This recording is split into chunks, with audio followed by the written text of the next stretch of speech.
भगवत संबंधी स्वप्न किसी भाग्यशाली को होते हैं और इन भगवत संबंधी स्वप्नों का प्रकाश सबके सामने नहीं करना चाहिए। यहाँ तक कि अपनी पत्नी से, अपने पुत्रों से, अपने माता पिता से भी नहीं कहने चाहिए।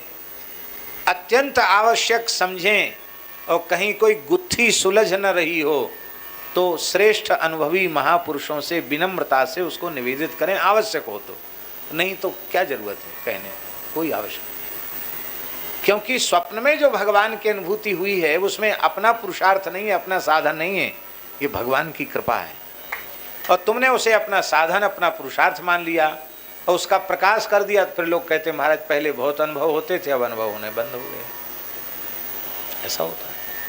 एक दक्षिण भारत के महात्मा थे, कर्नाटक के, वृंदावन में रहते थे, बहुत अच्छे संत थे, भजनानंदी संत थे। हमारे पूज्य गुरुदेव भक्तमाली जी से उनको भक्तमाल पढ़ने की इच्छा थी, तो पढ़ नहीं पाए और उनका शरीर, महाराज जी का शरीर पूरा हो गया। तो बड़े दुखी हुए, कह रहे हम तो प्रमाद में रह गए, थोड़े बहुत पढ़ लेते तो बहुत अच्छा होता। बहुत दुखी हो गए। और महाराज जी का उत्सव पूरा हुआ और उन संत के स्वप्न में महाराज जी आए। बोले तुम दुखी मत हो, हम तुमको क्रमशः भक्तमाल पढ़ाएंगे, रोज पढ़ाएंगे नियम से, तुम सावधान रहना। पर ठीक है।